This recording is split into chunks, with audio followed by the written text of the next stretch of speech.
Major. He's not captain anymore. Major. That's Major. I just call him English. Because I really don't. Yeah, gets promoted for more. No apparent reason. All right. Hey, here we are at Northern Necks, January 6th. Friday Night Vigil is December 13th, Friday the 13th, December 2024. It is day 1,437. I misspoke last time, but don't anybody look it up. I was off quite a bit. Day 1,437, and we're getting ready to have our fourth Christmas since January 6th. So, all right, we've got some help here tonight. That's great. So timing is great. We'll start with a prayer and a pledge of allegiance. Heavenly Father, especially as we approach the Christmas season, hope that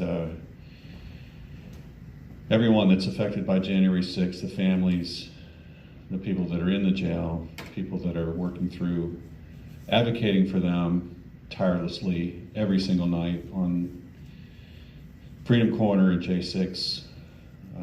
Advocates are there as they've been every day since, I think they're at almost 900 days now. So, especially for the children,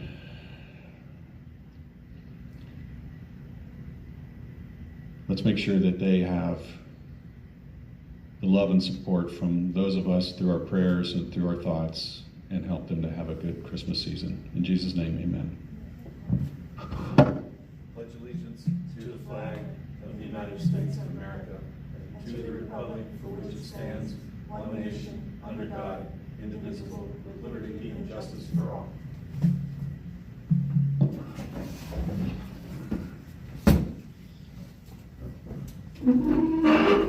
I got a little stalled there, Cheryl. I wanted to think about what you said about the Christmas fund, and I think that's really where my brain got stalled. But I know that a lot of people, including yourself, have done a lot of work to help with that. So, if you could talk about that a little bit, I think that would be great.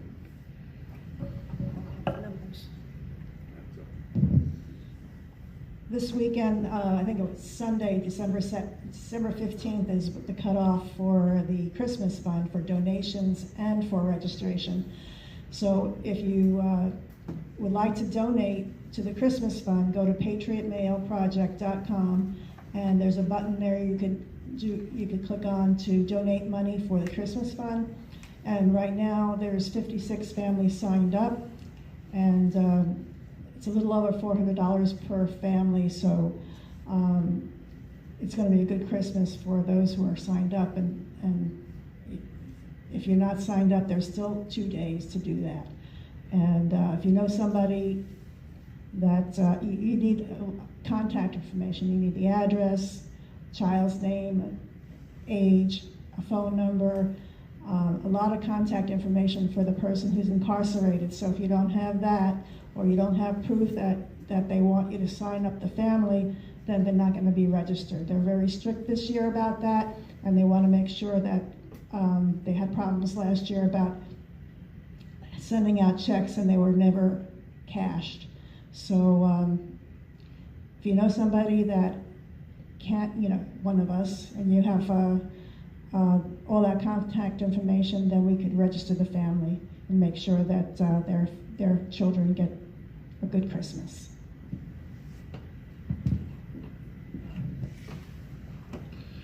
Well, thank you again for that, for your help in getting those people registered too, and help be a conduit for it.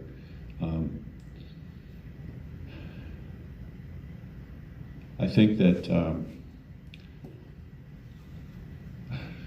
it's a little late for Christmas cards to get to the J6ers, that kind of thing, especially with the delays that they've had, but in getting their mail. But I wouldn't stop.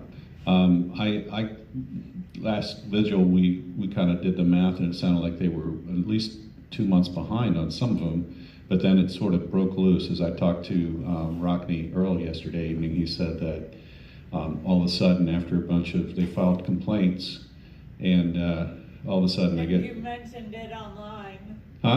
And you mentioned it online. What did I mention online? They mentioned it last week online, Okay. on the vigil, and then all of a sudden it's moving. Okay, so that's, yeah, well, so maybe that helps, I guess. Maybe somebody's listening to this, but, it's important for these guys to get their mail. It's really important for them to get their mail. That means a lot to them, and especially the ones that don't have the ability to communicate. And we've heard from some of them who, they're very, very frugal with their funds. I think it was Joshua Atwood who told us that he gets charged 3 cents a minute for his tablet, and so he gets on it as quickly as he can. He reads what he can and gets back off of it. He's managing that money because he just doesn't have it. So letters are a really important way for them to get news from the outside. Emails are 5 cents a minute. Emails are 5 cents a minute. If they read it or if they respond, it's 5 cents a minute? Computer time. Computer time? 5 cents a minute. Yeah, okay. Well, it all adds up. So we were looking at Northern Neck Regional Jail, some of their financial reports. There is, in the state of Virginia, there is a place that you can go. You got it here? Is that what I did earlier? Okay, so that is called the Jail Cost Revenue Report, the annual jail cost report. And you can just Google it, but you can pull it up and you can find, I don't know how many pages it is. It's probably, but the overall report's, 70 or 80 pages long. But it goes by facility and then it compares them, talks about their source of funding, whether they're federally funded, with the Marshals programs or not. Northern Neck Regional Jail is the highest funding from federal sources of any of the jails in Virginia. It's somewhere around 51% of its funding comes from federal prisoners, which is one of the reasons why they like to tout that they don't cost the counties anything, because they are using that revenue where they get a higher per diem rate from the feds than what it costs them to actually house the inmates here. So I think their average cost is around, Maurice, I just said the number, I think it's around $51 a day or something. No, $75 a day. $75 a day as opposed to $145. 75, and the average is around 145. So how is Northern Neck Regional Jail managing to take care of inmates for such a lower number than anyone else in the state? But there's a lot of questions that come out of that report, but I highly recommend it. It's the same old thing: follow the money and see where it leads. So, but anyway, that report was really interesting. And I would say the other thing for folks that follow the Northern Neck Regional Jail, Maurice and Cheryl have been, steadfastly going to those board meetings. I've started going to the board meetings again recently. I guess this is my 4th one in a row, maybe something 4th or 5th. But we're continuing to put the pressure on that. The fact is that January 6ers are getting out. A lot of them are finishing their sentences and they're coming out. People like James Grant, they're talking about their experiences, not only in Northern Neck Regional Jail, but everywhere, and how they were treated. And the more people that come out that are going to talk about these things, I think the more questions are going to get asked. So it's been a long time coming, and I think there's going to be a big push once a lot of these guys get pardoned in January, which I fully believe is going to happen. I believe President Trump is going to get that done. And maybe he'll commute sentences and then do a case by case. I don't really know, but I believe that everybody that was wrapped up in this whole thing needs to have relief. And I'm not even that concerned about some of the ones that maybe did it for nefarious purposes, because even they have had their due process rights just stripped away from them. So you can compare the treatment to January 6ers to the treatment of any other protesters, Antifa, Black Lives Matter, whatever the case may be. The folks protesting the Israeli-Palestinian conflict, those people, none of them get thrown in jail for years. So it's a very, very different approach.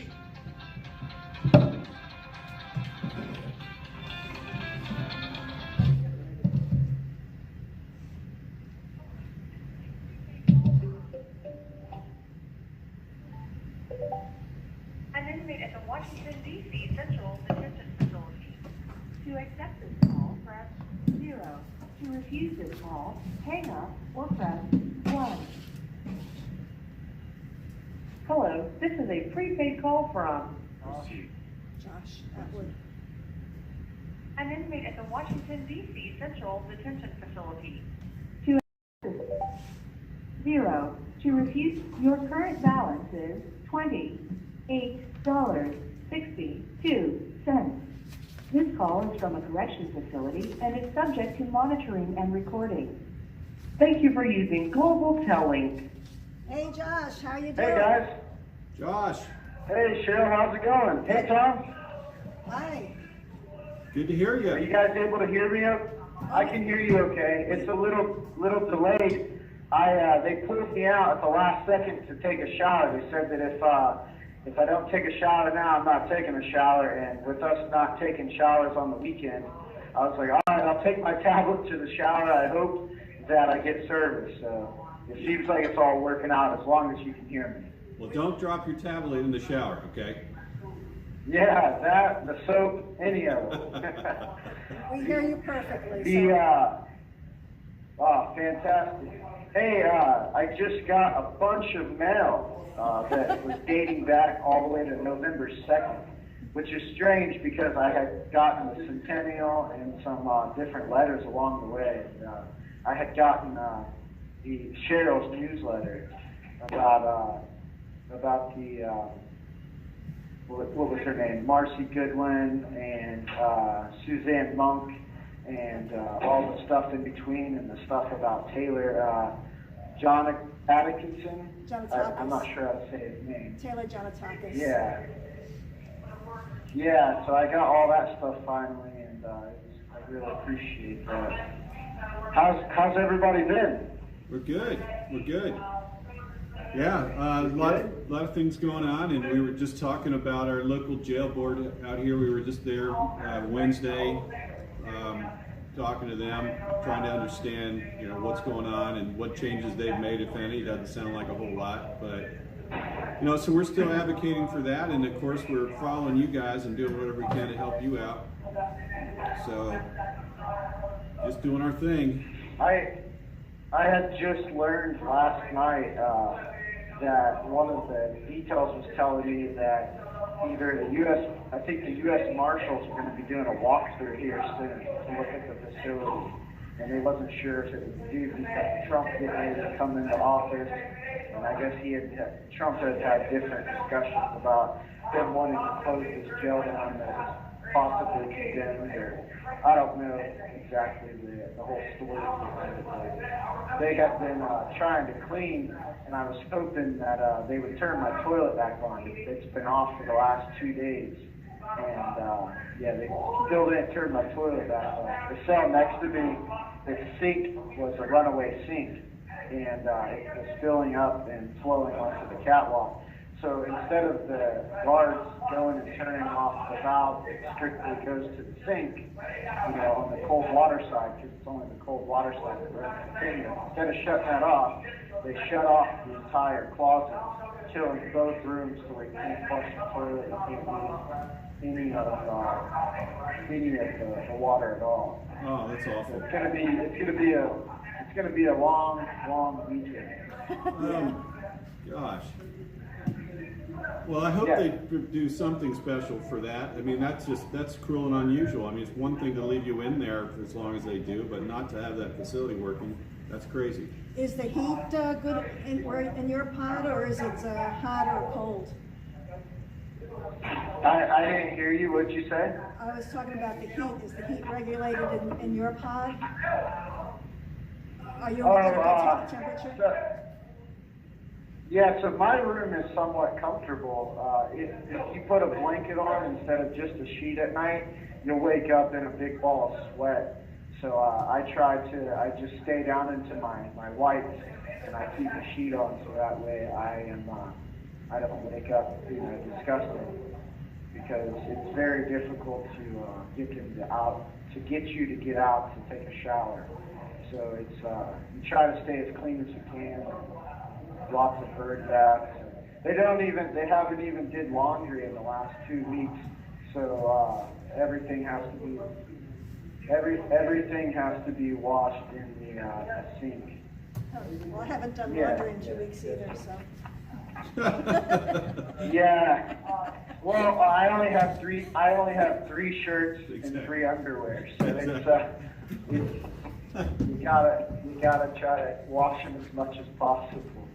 But that's okay. I'm sure you got a big closet full of tons Yeah. of clothes that you've collected over the years. Yeah, just try to kid around a little bit there. Yeah, well, you've got Yeah, your I appreciate.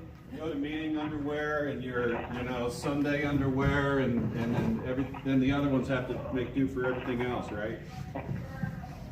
Yeah, the Taylor's mentioned about the holes, being coming onto the clothes really quickly is so true. It's everything that I have, other than these thick polyester oranges, are they have holes in everything. Wow. And I do agree with what he is suggesting, that it's possibly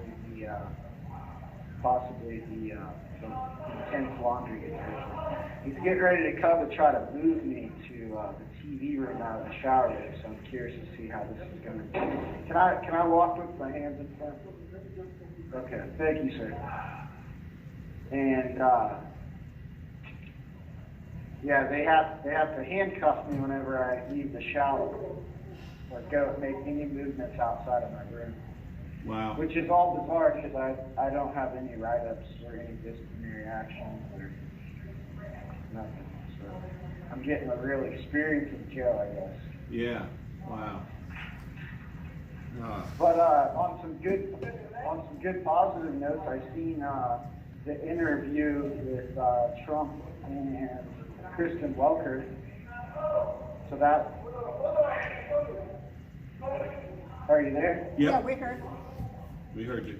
Yeah, so that seemed pretty positive. And then on top of that, one of the details was showing me how to make a FaceTime video call on my tablet. And I seen my daughter, my son, and my other daughter, Novoline, for the first time in what is it, 2 months or something like that. Last time I seen my newborn, she wasn't even able to hold her head up, and now here she's holding her head up and looks super cute. I was really happy to see. The tablet's really funny. It blocks out the background, so it's just a bunch of like circles around the faces. And Brittany's face was on there, and then all of a sudden Lily's face popped up. Then Hayden's face popped up on the other side, and then she was holding theirs on her, and Netherlands' face popped up, and it was really good to see them. That's great. Wow. And when was that? Just yesterday? Yeah, I think so. The days go, they blend together really good. Oh, that's great. You got to do that. 37 more days to inauguration. Yeah, I'm excited. I hope I'm on a list whenever that time comes. Oh yeah, you will be. You guys, I will be. That's good to hear. Because man, I'm ready for this to be over. I imagine you are. I'm Well, ready for all of this to be over. so your sentencing is next Friday. Yeah, this coming Friday, this one. Yeah. Yep. Yep. And we've tried all these different motions. We have another motion in to ask for continuance based off of the pardons that were promised, and then the how they pardoned Biden's son and whatnot. And my attorney was saying, that even if you get a pardon, it's going to still be on your record. And where I have a self-defense case that I'm fighting right now, where I was viciously attacked and feared for my life by an illegal immigrant that was only allowed to be here during the Biden administration. So that's kind of interesting. But my attorney was saying that if, even if I get pardoned, they would still be able to try to use that to paint me out as a bad guy. Whereas if we get the sentencing continued until after the inauguration, and then say I get the preemptive pardon, then they won't be able to use that against me whatsoever whenever I go and I start dealing with the self-defense case. Yeah, that's interesting. I read some of these attempts to try to get it pushed off, and again, the government uses an argument that suits their side of the case. But I won't go into all that right now. But Matthew Graves weighed in on it and basically says that a potential pardon shouldn't change basically the wheels of justice. Yet at the same time, on the flip side of that, they can go ahead and push all you guys through there as fast as they possibly can before inauguration. So that's the dichotomy of that argument. Yeah, that seems to be the plan. They want to save their resources so that way they can serve justice the best as possible. Here we go, we get forced to court, and all of a sudden now things change after the inauguration. It's kind of like the courts wasted precious time and resources. Well, I can tell you one thing. I wouldn't fret too much about it. I think that no matter what happens, whether you're sentenced to now or later, I think they're gonna go back and they're gonna pull this stuff out. I mean, you can't. It has to be a pardon of innocence. It has to be something that removes those charges from you guys completely. You can't have some of them that got sentenced have one outcome versus other people who didn't get sentenced having another. That's just not right, and it's not fair, and that's not what I don't think Trump is going to do. Yeah, and that's what I was thinking too, and it has me worried just because I have all this time to think and you're not sure what's exactly going to happen or play out. So you just think about all worst case scenarios, and yeah, that's what I was thinking too. I'm like, they gotta, if they're gonna do it, they gotta make it right all the way around. That's right. And equity. Yep, equity. Yeah, and inclusion, right? And diversity. No, we don't need that. Yeah, the DEI. I'm excited that stuff's going to be getting taken out of the government, schools, out of a lot of different places. Because so far, what I've seen is causing no problems and it's good. Lots of And then the critical race theory stuff, that's a slippery slope. I think all that stuff is going away. You're right. It's going to go away. I'm really excited about it. Every time I'm reading that centennial thing, my cheeks start hurting and I'm sitting there smiling. If somebody is in the cell with me, they think I was mad at them because I'm laughing almost the whole time and I'm just like praising God the entire time. I just can't wait for all this stuff to get back to what it was originally supposed to be. Really focus on, actually being the community and justice for all and not seeing people as a color. Because I feel like everything that we've all went through already. There's some people that still have hatred in their heart. But for the most of us, I think most of us people are good. We're not seeing color until people start mentioning it and continuously throwing it in front of you and bringing it up as a fact.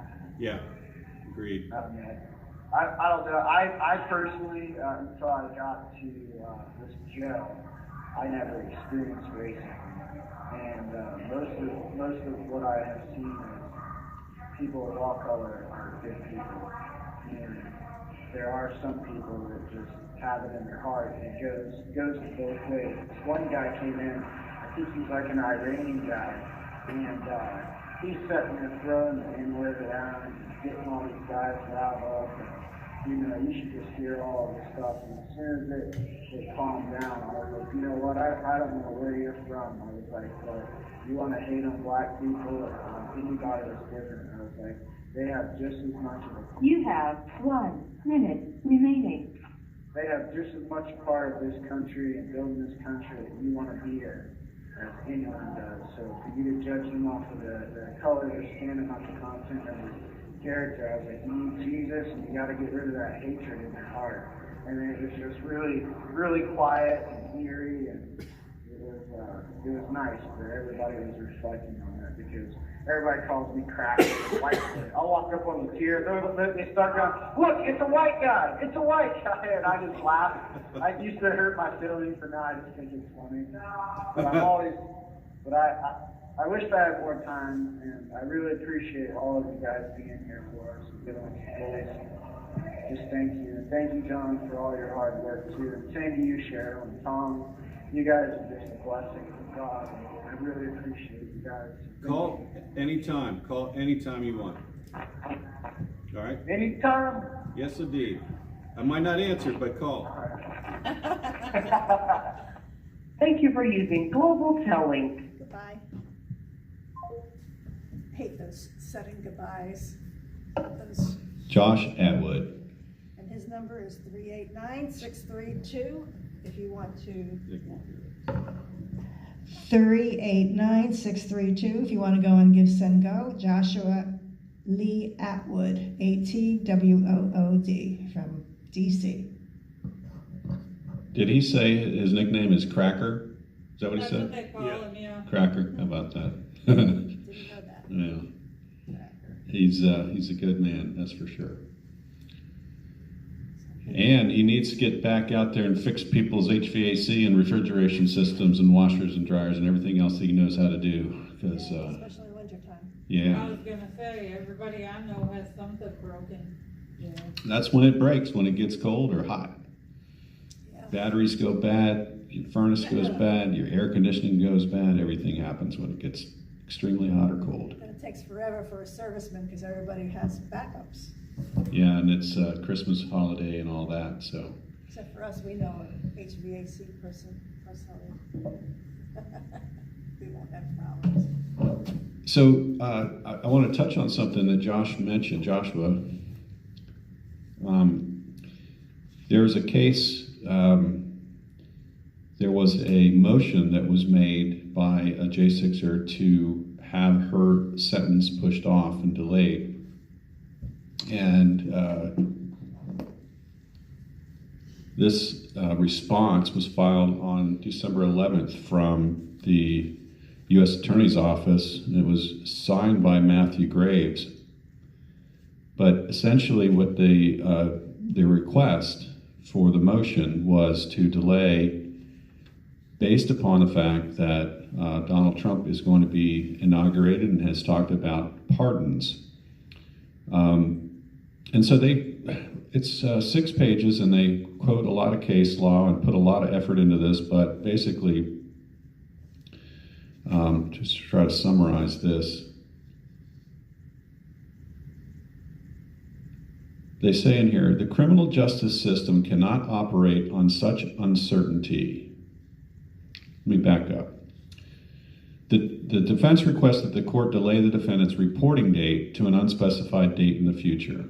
That request, too, is unsupported. The only basis for the defense's request that she may receive a pardon at an unspecified date and thus prefers not to start her prison sentence is speculative.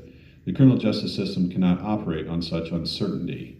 Indeed, it is neither the court's role or function to speculate about any president's pardon decisions, nor is it appropriate for the court to halt the normal functioning of criminal procedure based solely on that speculation. That's what I was saying before. So they're saying, well, we're not going to pay attention to that. But at the same time, they can amp up the speed of getting people sentenced and resentenced and tried and so on. So it goes without saying that a defendant's preference not to serve a prison sentence cannot serve as a good basis to delay her reporting date. So,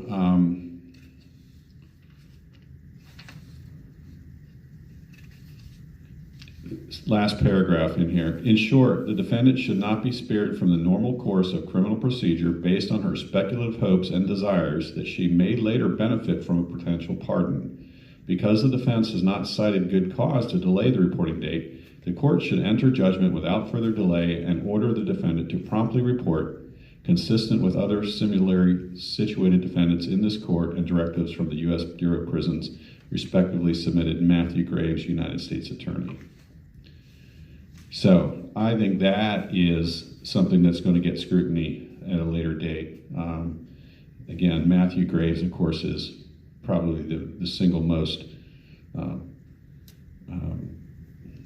leading cause for the January 6ers persecution at this point. I mean, you can judge who started it, who set this thing up and so on, but he has been the driver of all the prosecutions and all the attempts to sentence these people to the maximum, to utilize 1512C2 case for the first time ever in that manner. 1512C2 was the Enron era statute that had to do with destruction of documents while you're under investigation. It had nothing to do with the way they utilized it, and of course the Supreme Court realized that and overturned it. But these are the people that are sitting around thinking this stuff up. So I think I talked about Guy Reffitt's case, that I was able to be at his resentencing Monday a week ago. Guy Reffitt was sentenced to 87 months originally for his crimes, one of them being his alleged crimes, one of them being the 1512C2 obstruction of justice charge. Supreme Court overturned that, so they had to come back and re-sentence him. And in the resentencing process, they went back to all of the other charges and then started to pile on enhancements and so on, basically with the premise that, oh, well, we didn't really look at those very closely because the 1512C2 carried the major charge, and so that's why we sort of ignored those things. But now that 1512C2 is gone, we have to look at those much more closely. End result of it was 1512C2 carried a maximum sentence of 20 years, get it? He went from 87 months to 80 months, a 7-month reduction for that major charge. So that just tells you that they have the end in mind, and they'll do whatever they have to get there. Thank you very much, Matthew Graves. You'll get your turn. So we can't speculate that someone will be pardoned, but we can speculate that someone's guilty of the 1512, but it didn't stick, so your speculation was wrong. So your question about speculation is in the eye of the speculator, I think. Right? It's who's doing the speculating. Yeah. If you're a defendant, yeah, sorry. If you're the government, yeah. So also, I remember that there were 2 judges that we had heard that had delayed, we're not going to pursue cases, and then it turned out there was really only one. I don't remember the name of that judge, but it seems like the other ones are moving full speed ahead and not given any relief. So I've not looked at the docket. I meant to do that for this coming week. As I mentioned, Josh's sentence is on Friday the 20th. Do you know of any others that are upcoming? You have that information sometimes. Is there anything else next week that you know of? No. I don't have anything, I don't have anything in front of me, but what I remember, it's nothing until January. I think he's the last one in December, and then we go into 2025. And the end of January 2025, nobody, right after the inauguration. So you know how that goes. Judge Carl Nichols and Rudolph Contreras.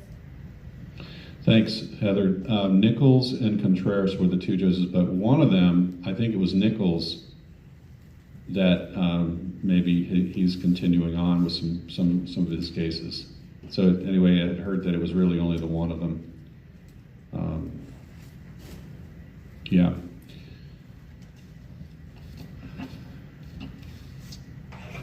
Patriot Mail Project was brought up on Owen Schroyer's show today.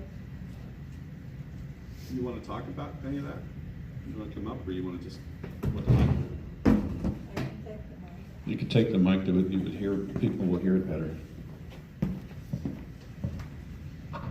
I was listening to Owen Schroyer's show on the way out here, and somebody called in and was talking about writing to Biggs for Christmas, Joe Biggs, and he stumbled at first and said you could go to the BOP site and find the address for these guys, and then he made his way back around to Patriot Mail Project and said that he had received mail there, so they got a shout out on, I guess, national-ish news. You can hang on to that if you want. All right. That's She's fantastic. thrilled. Well, I mean, Patriot Mail Project has done such great work. They really have. You know, the Christmas thing is just one area that they've stepped up into, because my understanding was that was handled differently yet last year. But yeah, so It was handled differently because the past few years, there's been no crisis during the holidays. But now Dogwood Disaster Relief needs the site for Helene. thank Yes. you. So that it was.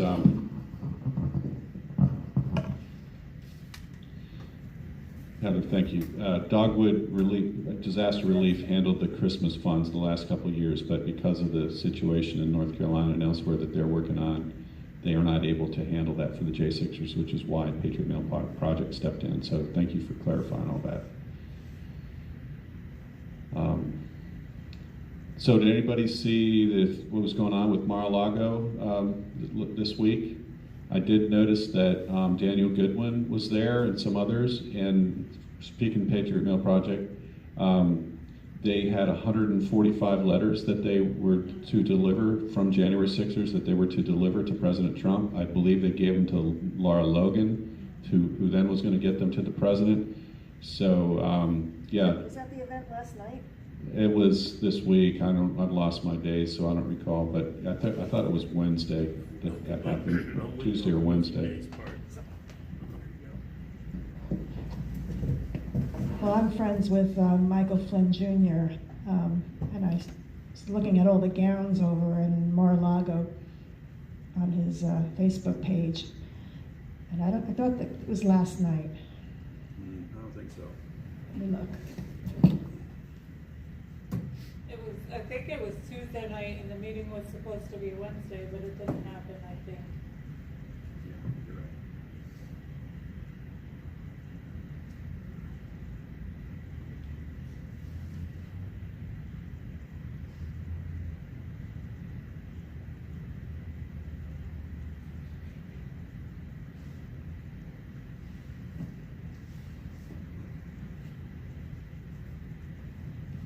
Maurice, are you going to want to talk about the NPR thing, or shall I? I've got it printed out.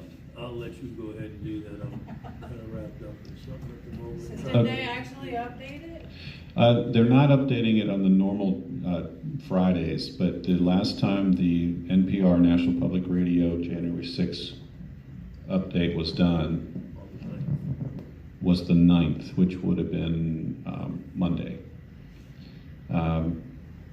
And so I think that picked up a little over a week's worth of information, but there were 3 new arrests reported as of Monday the 9th.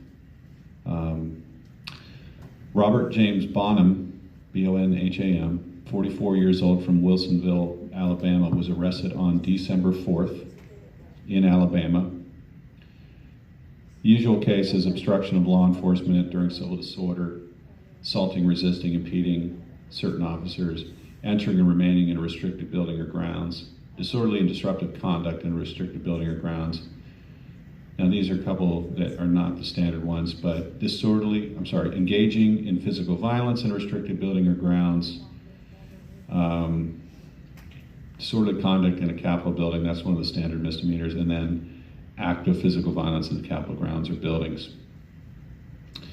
Susan McLean, 56 years old, from Marceline, Missouri, was arrested on December 5th in Marceline, and she had the usual misdemeanors there. Charles Orlando Pratt IV, 59 years old, from Powhatan, Virginia. Powhatan is not far from where we are here in Northern Neck. Charles Pratt was arrested on December 4th in Richmond. So 3 new arrests, but quite a few updates. And I mentioned this before, these updates are picking up people's sentencings or, updates in their charging documents, whatever the case may be, anything significant that is posted on the DOJ website. Here's Brandon Barnhill, 24 years old, from Slidell, Louisiana. He was sentenced on December 5th to 24 months of probation and 60 hours of community service.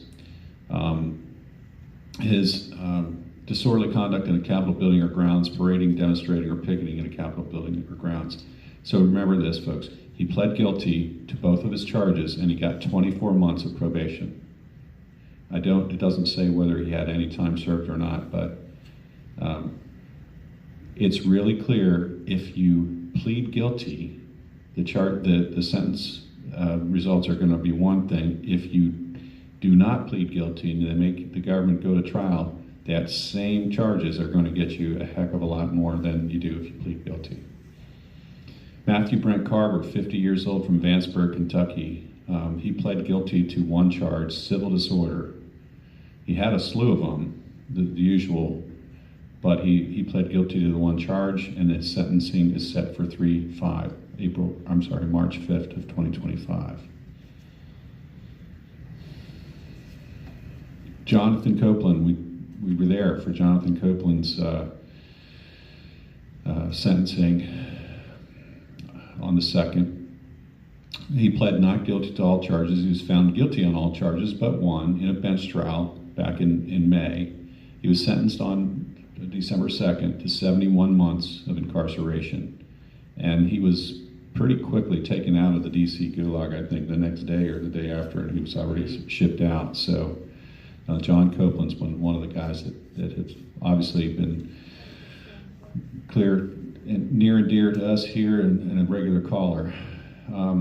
Robert Copatelli from Toms River, New Jersey, 28 years old. These ages are the ages of on January 6th, by the way, so you can add, forward to a lot of these folks. But Copatelli pled guilty to 2 charges: disorderly conduct in Capitol building or grounds, and parading or demonstrating or picketing. His other charges were dismissed. He was sentenced on 12/6 to 9 months of probation and $20 special assessment, restitution of $50. What's the $20 for?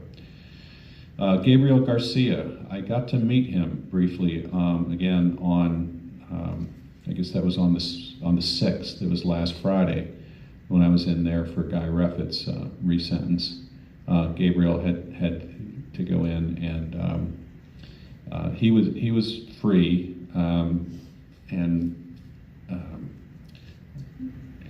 so let's see here. He was found guilty on 2 counts: civil disorder and obstruction of an official proceeding. The government dismissed the obstruction conviction, but he was sentenced to 12 months of incarceration and 24 months of supervised release. So again, he pled not guilty to all his charges. Same charges that many of the others pled guilty to, and ended up with either no time or hardly any time. And he ended up with 12 months. Now the other thing is, 12 months, not 12 months in one day, but 12 months. There's a big difference there. If you have 12 months and 1 day, you're eligible for the First Step Act. And I think he even asked, his defense even asked if the judge would make it 12 months and 1 day, and he did not want to do that. Philip Sean Grillo, 46 years old, from Queens, New York. He pled not guilty to all his charges, and he was found guilty of all charges in a jury trial on December 5th. He was sentenced on December 6th to 12 months incarceration. That's really interesting to have the jury trial was 12/5/23, sorry, so a whole year later, to get sentenced. 12 months incarceration, 12 months of supervised release. Jonathan Peter Allen Klein, 21 years old, from Oregon. He pled guilty to both his charges, civil disorder and assaulting, resisting, or impeding. And he was sentenced on December 2nd to 9 months of incarceration, 36 months of supervised release. David Scott Kuntz. I actually was there when David Scott Kuntz pled guilty to his one charge, conspiracy to injure officers, and his sentencing is set for April 1st.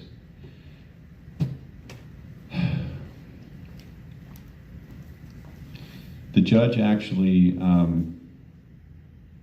joked around a little bit, or chuckled, when they set the date of April 1st, 2025 for sentencing. So is everything cool, Maurice, with the? Yeah. All right. Yeah. So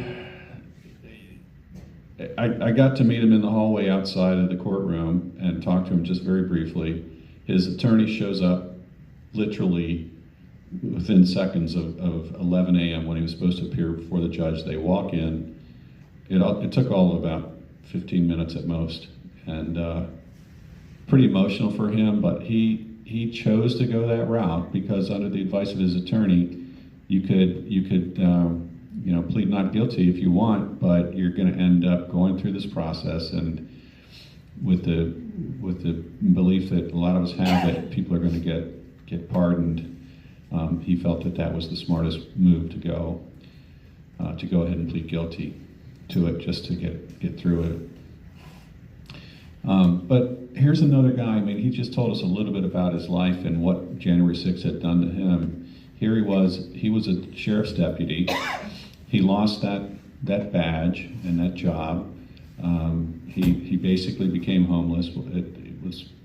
His whole life fell apart over this whole thing. And, and then he had to go in there and basically just put his head down and grovel and say, yes, Your Honor, to everything that they said. So I don't know.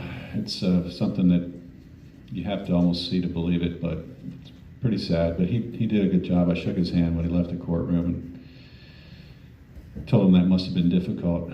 He said it was the most difficult thing he ever did. Larry John Lucas pled guilty to both his charges. They don't even give a date on this update, so I don't know when that was. Peter Malone, 66 years old from Ohio, he pled guilty to his charges, and the sentencing is set for April 25th, 2025. Richard Markey from Wolcott, Connecticut, he pled guilty to one charge, assaulting, resisting, or impeding. He was sentenced on December 6th to 30 months of incarceration. Thomas Paul Osborne, he pled guilty to all charges. He was found guilty on all charges. He pled not guilty, sorry, gotta slow down. Pled not guilty to all charges, and he was found guilty on all charges in a jury trial on December 5th. Matthew Purdy. Matthew Purdy pled not guilty to all charges. He was found guilty on 2 charges, disorderly conduct in a Capitol building, parading, demonstrating, or picketing in a Capitol building, and found not guilty on the other 2 charges. He was sentenced on December 6th to 90 days of incarceration, and he was remanded instantly into custody. So he came in through the door with family to the same trial where his brother, Greg, and his uncle, Robert, were all there in that same courtroom. So he walked in a free man and left out the back door. And I don't think he's even in the DC pod, is he? Do you know? He is. Matthew Purdy is in Grayson County, Kentucky. His ID number is 237-500, and I do have a couple of updates, but I'll do that after Tom's done. Almost there. Got one more. Thanks, Cheryl. So here's Matt Purdy. He lives in Hopewell Junction, New York, so he ends up in Kentucky. This is what they do. They send you as far away as they can. Paul Ray from Seminole, Florida. He pled guilty to 2 charges, entering, remaining, and civil disorder. They dismissed his other charges. He was sentenced on December 6th to 14 months of incarceration. Michael Roberts from Knoxville, Tennessee. He pled guilty to 1 charge, assaulting, resisting, or impeding certain officers. The other charges are dismissed. He was sentenced to 15 months of incarceration. Mark Graybill Sahadi pled not guilty to all his charges. The court dismissed the obstruction charge in July, but they found him guilty on all the remaining charges in a bench verdict on August 15th. He was sentenced on November 20th, 2024 to 5 months of incarceration. 2 more. Troy Torino, he pled guilty to 2 charges. He was sentenced on December 6th to 36 months of probation with conditions and a special assessment. Stacy Lynn Urhammer from California, She pled guilty to 2 charges: disorderly conduct in a Capitol building, parading and demonstrating, or picketing in Capitol building, and her sentencing is set for April 3rd. So those are the updates. So you can see there's a lot of activity the first week in December, and last week in November, early December. So, geez, Matthew Graves, well, don't think that people would hurry this all up, right? That wouldn't make sense, but it seems like that's what they're doing. So for the updates, we mentioned that Matt Purdy is in Grayson, it's Grayson, Kentucky. Also, there is Tom mentioned Richard Markey. He was just in DC, held over there. Now he's also in Grayson County, Kentucky. Michael Oliveris, he is now in Allenwood, Pennsylvania. Mitchell Todd Gardner is now in Oklahoma City, Oklahoma, which is not okay because he wanted to be closer to his home and they moved him like 900 miles further. Mark Brew, he's back in California, in Victorville, Adelanto, California. And we mentioned about Jonathan Copeland, he is now in Philadelphia, Pennsylvania. Oklahoma is usually a transfer center. Yeah, I've been waiting for that, but it's been a month already. I hope we get to talk to Greg Purdy tonight because again, I was there at that hearing, and he told us that he only received his pre-sentencing report just within days of the 6th, and one of the problems he had was not having access to a laptop to be able to review that. And so his judge did allow him to have I think he had a status hearing that was this week. So yeah, I think it might have been Tuesday or Wednesday this week. So it'd be good to hear how that went. But it seems like being able to review your pre-sentencing report is pretty critical to being able to go in and actually have a legitimate sentence where you can fight for your rights. But we did hear about Purdy that he was approved and he will get glasses, so he will be able to read his documents now. So he was approved for glasses, and which is a good thing. That is a good thing. He's not blind. He won't be blind anymore.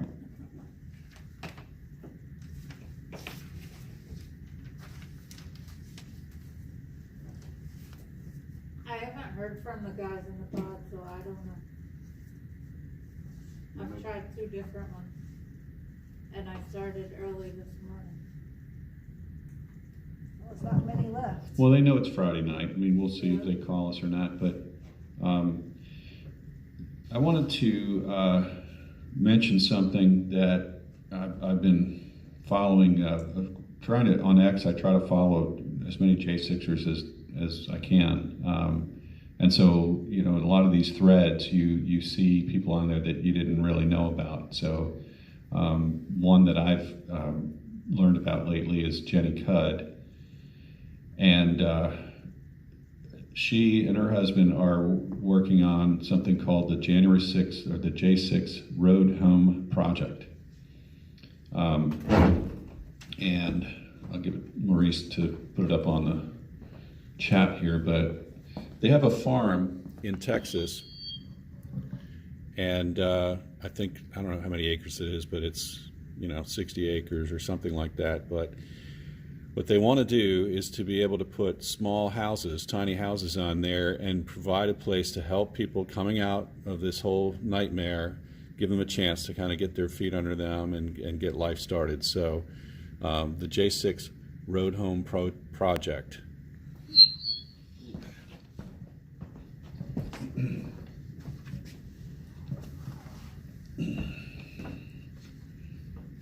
So the J6 Road Home Project is a comprehensive in-person program offered entirely free of charge to January 6 defendants. It is dedicated to fostering healing, wellness, and wholeness in body, soul, and spirit.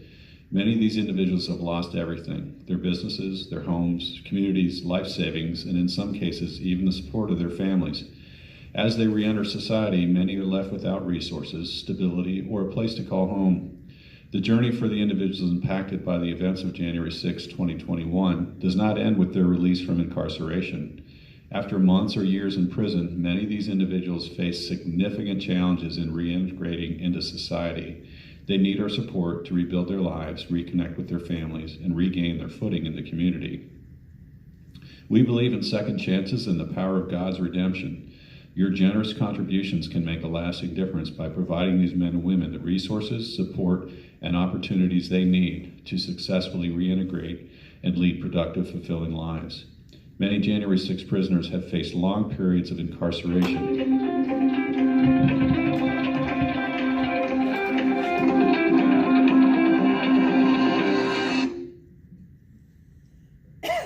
Hello, this is a prepaid call from John Banuelos, All right. an inmate at the Washington, D.C. Central Detention Facility. To accept this call, press 0. To refuse this call, hang up. Your current balance is $26.90.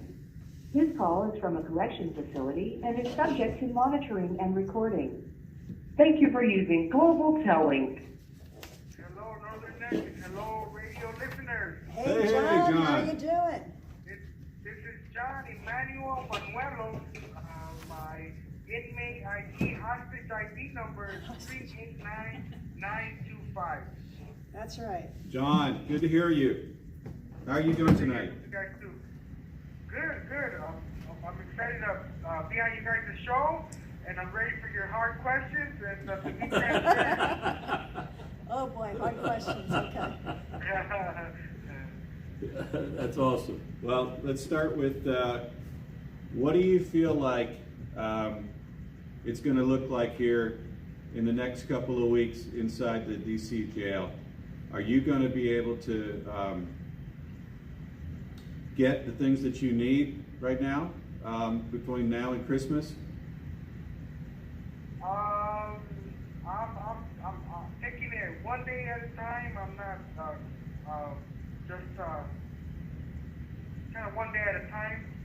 You know, I don't know what's going to happen tomorrow, so I'm just, for right now, just trying to make it today and putting my head down and just trying to survive, just trying to make it, just trying to get out, just trying to survive this one day for today.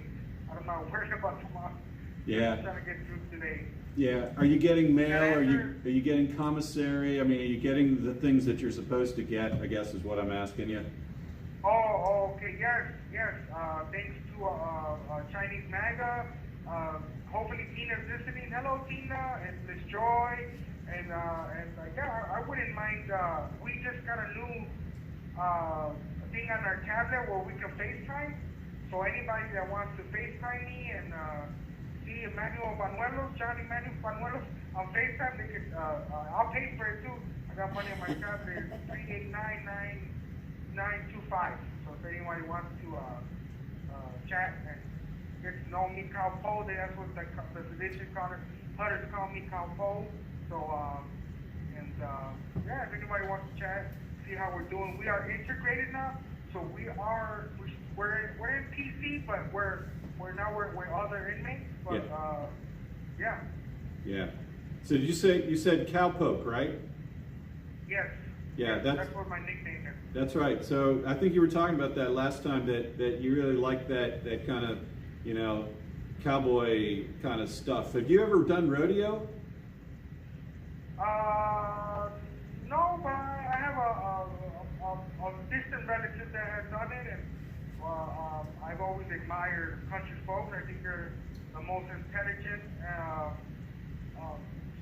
They can get things done. You know, when you need to get things done, they'll get it done, and they're real. So I've worked with a lot of them, and I've been in a ranch before. It's a lot to learn, though. Yeah. No, that's good though. That's good. Yeah, I've known some people that it's a tough sport. Rodeo is really tough and dangerous. So I've done boar hunting though. I've hunted boar with dogs. So, wow. Yeah. Never shot a deer. Never did none of that stuff. But I've done boar hunting. Well, those boars are pretty dangerous, man. That's you take your life in your own hands with that one, I think. But usually it's the dogs that are the real brave ones. Because they're the ones that hold it down. Yeah. Huh. Interesting. Wow. Do you get to talk to your family often, or is there a problem? Well, my mother, she doesn't know how to, I think she lost an email, or she doesn't know how to use the tablet too much. I'm trying to get somebody I just found the email on my tablet, so I'm trying to resend her the email so we can communicate, but I talked to her thanks to Chinese Mag and whoever else is putting money so I can talk on the phone. Yes, all is well. Good. There was an incident yesterday where a woman officer was spit on, and other inmates, none of the J6s, but some of the other inmates were was really heartbreaking to see them laughing, and I was real disappointed. But besides that, everything's good. That's good. Yeah. So how many of you are still in the pod there? There's only, what, 6? Yes, sir. Yeah, J6ers, right.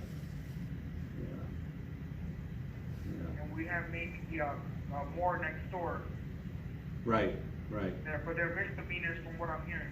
Yeah. So you said you're integrated. How many of the others are in there with you guys then? We are outnumbered. So that's more than 6. Right. Yeah, and I hear there's a questionable person there too, whether a man or a woman person. Well, that's the one that spit on the Yes. officer. Yeah. And got removed. He got removed. Yeah, he spit on the officer, on the lady officer, and I think that's what you're talking about. I'm not really sure. Yeah, But, that's what I heard. I really don't know too much, but I was disappointed in myself for not doing nothing, and but they told me that it's not my responsibility, and I felt a little better afterwards. But I was just kind of seeing that kind of stuff makes me upset. But I'm over it now, and yeah. Good. Questions for you? Well, so that remind me, what's next for you in this whole process? Do you have any hearings coming up? Anything between now and January 20th? I fired my lawyer, so I was on the news. I think Dominic Fox, I don't know how he finds out everything, but he usually finds out everything. He has a Gibson Gold too, if you guys want to find him. And honestly, from what I'm hearing, Fox finds a job, so if there's anyone that can help Fox out with a job, and me for a job too, definitely. That's what I'm worried about, some of the guys that won't have nowhere to go because they lost everything. Yeah. So, but I'm pretty sure there's organizations, I heard there's something going on. So hopefully we don't get lost. And I try to tell the guys that to be in the best behavior once they get out, because they could be erased from history. And yeah. Hopefully they become aldermen, lawyers, or senators when they get out of here. Some of the guys. Yeah, I tell you what, you're going to see J6ers do amazing things, because I tell you what, you guys have seen both sides of the coin, and I tell you what, I'm impressed by you guys, by your perseverance, by your attitude, by your self-improvement that you've worked on, the time, a lot of people probably take that time and just sink into a hole, but and then there are others like yourselves who make something of it, because it's not going to define you. You're going to define yourself. This will end, and you're going to come out. And we're going to see big things happen. Don't lose my number. We're not going to forget you guys. Oh yes, sir. Yes, Tom. Tom. Yes. Yes, I won't. And yeah, I won't. And thank you for saying that, because I know there's some very intelligent J6ers all over, and they survived, and they got stories to tell, and I hope everyone is in their best behavior, or else they're going to be erased. And I know the bad J6ers are gonna get exposed, and it's not my place to expose them, but I know that from what my experience is, there's no lie that never comes out, and I've never seen it, and so I warn people to watch what they say, watch what they do, because everything with our Heavenly Father will get exposed, Yeah. and in the world. Yep, yep. All will be revealed. That's right. Okay. Yeah. And I was just reading about a project where people are going to help J6ers when they come out who need help, who might have, you know, not a strong family support network or, you know, anywhere to go. And there's going to be a lot of that, I'm sure, because, you know, so many Americans are behind what you guys are going through. I don't think you even realize that. I don't think I even realize how many people are behind us, but constantly people are talking about it all the time. I watched one lady speak about, she went to a Christmas party, a J6er who's been out for a while, and the people at her table were just completely enraptured by her story. In fact, they asked her to go sit at the other table to talk about her story to those people. And then again, you know, so people want to hear what's happened to you guys. And it's not just because they're interested, it's because they know it's wrong and they want to do something about it. And we're not going to let this kind of thing happen again. Yes, and I want to volunteer my children's services at a young age and start teaching them of the way of the Lord, first of all, and to love their country and I'm thinking of, I don't know what group. I want to be part of a movement, but I can only volunteer my children. And yeah, it would be great. I want to teach them, and so this doesn't happen no more. And they would, you know, they'll go all out and they'll make it count. But we need them to have that courageous spirit to be mighty men of valor. And so this doesn't happen no more. That's a great point with the kids. It's so important that the children understand, because I think that's what we did. We took our eye off the ball. You know, we assumed that the politicians that we elected were going to handle things, the people that are in government or in you know, other offices and so on, that they were doing the right thing, but no, not at all. And so we've gotten so far away from the idea that our founding fathers gave us for this country. So it's really important that the children start to learn it, because they can have hope too. That's the other thing. They can impact and change this world, and that's what we need to have them do. We need them to step up and take it on, because we need to leave them something that's worth having, and that's what we have to do. Yes, yes, I totally agree with you. That's why I like Dennis Prager. I don't know if you know who he is, but he already makes children's cartoons. Yep. But so if anybody wants to volunteer and talk to my sister to put those PragerU videos out for the kids, and you know, kind of brainwash them with, I know it sounds bad, but there's another way to use another word. But if we don't brainwash them, TikTok's gonna brainwash them, Fortnite's gonna brainwash them, the radio's gonna brainwash them. We need to brainwash them with godly, good stuff, so they don't get sidetracking when it's time to make a stand. They stand and they go all out and make it count. There's already families are already training their kids and getting them ready. And like I said, I have 3 children. I'll volunteer the boys, and yeah, you know, I know Mega has some. Mega thing has it, but I'm kind of still wondering about, because I met some Mega here, and I'm a little, I don't understand it yet, but yeah, I just put God first, and I think some of these guys put something else, but yeah, right, greed, yeah. Well, if you're a fan of Dennis Prager, did you know that he had an accident? Yeah, he fell, and he has a spinal injury that was very serious condition. It was affecting his ability to breathe. He was on a ventilator and so on, and he's still, as of today, I saw an interview with one of his sons, but he's improving, And in fact, he has a new baby grandchild that they were able to bring and show him, and he was so excited to see that child. So it just kind of goes back full circle to what you're saying about how important our children are, and that Dennis Prager and PragerU, my goodness, they've done some wonderful things for this country and for the children and the next generation of this. You have 1 minute remaining. Already. We got 1 minute, guys.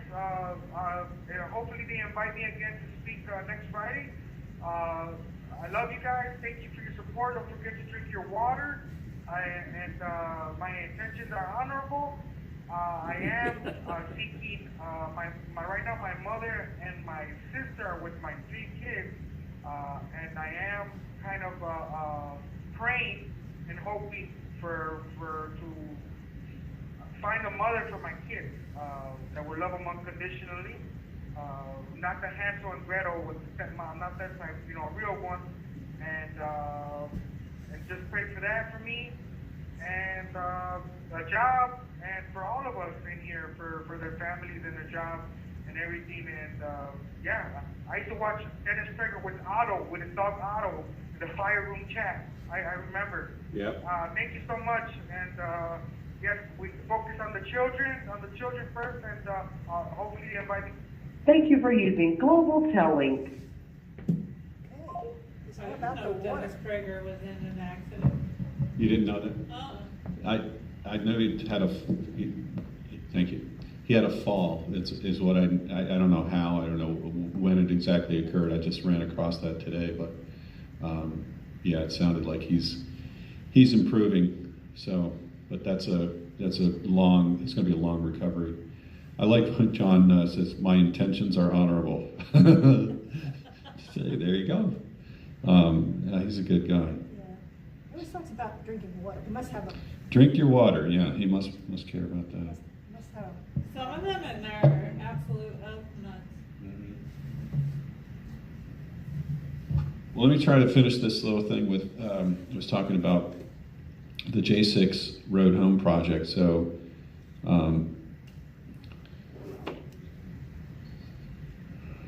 so they're talking about the overwhelming process of trying to re-enter into society, especially for those who have been isolated and stigmatized due to the false narrative portrayed by the media.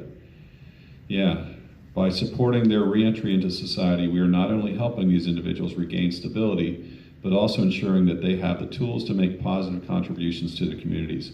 These are men and women who want to move forward and build a new life. The J6 Road Home project seeks to provide the support and tools necessary to help these individuals rebuild their lives and find a path forward. There are over 1,569 January 6 defendants, including 184 plus veterans.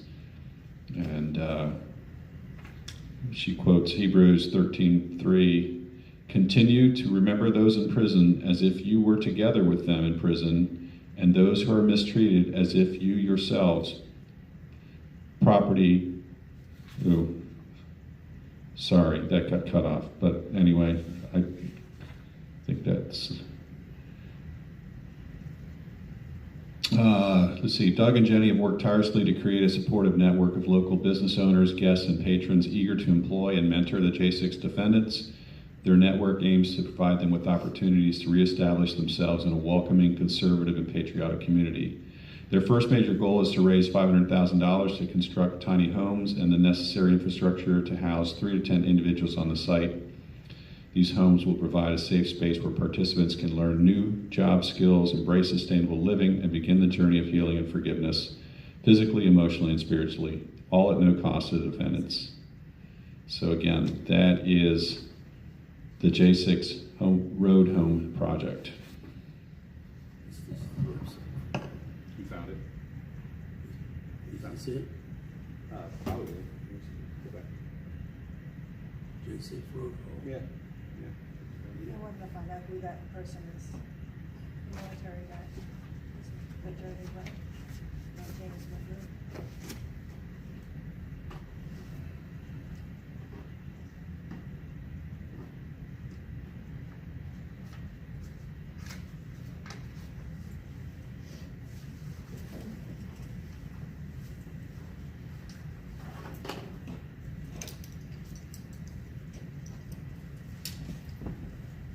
That's an awesome website. Those people are doing good work. Yeah. They got a whole compound. That's just awesome. Yeah. How do you qualify to get a home? I don't know much more about it, Cheryl, as far as how you get in, but I'm sure that they'll probably got a waiting list or, They have an application process. applications and so on, yeah. And is the website just how it sounds, Maurice? Yeah. So you can just do a search for the J6, the road home? I'm gonna stick to You gonna put it up there? Great. J6 Road Home Project. Well, speaking of that, there's also J6 Drive Home Project, right? There's people that are organizing to help them if they all get pardoned on January 21st. There's going to be people that don't have someone to come and pick them up. I And heard about that. I don't see how that could happen. well, I think that there's a lot of talk about folks just how are they going to do this? What's going to happen? So I sure hope that as time goes on here that President Trump reveals a little bit more about where he's at with it, because that would be very helpful. I mean, I was talking to a lot of the guys, and I just don't see how, with all the paperwork and the pardoning and arrangements, you have to have arrangements for these guys to go home, and plus, they don't have clothing. I would think that has to be all prearranged before you could go home. They can't just open the doors and then say, okay, go ahead, go. It has to be right after that. I think all that would be true regardless of whether there were J6ers or not. You can't just stick somebody outside the door and say, okay, you're free. No telephone, nothing? No nothing, no resources, no clothes, no nothing. You can't do that. And I don't think they do that, or we would probably know about it. The other thing is that I recall a comment from President Trump back in 2020 timeframe, 2020. The cure can't be worse than the disease, so he's not going to make their lives worse. So there's going to be some arrangements made, but we would be doing a great service if we could figure out what that plan is before it happens. Well, I think you're right. I think there are probably some brilliant minds trying to figure this out, whether it's hiring buses and just bringing them to a place that a landing point to then figure it out. If it, but I have to counter there that in one-off situations, people absolutely do that. We have a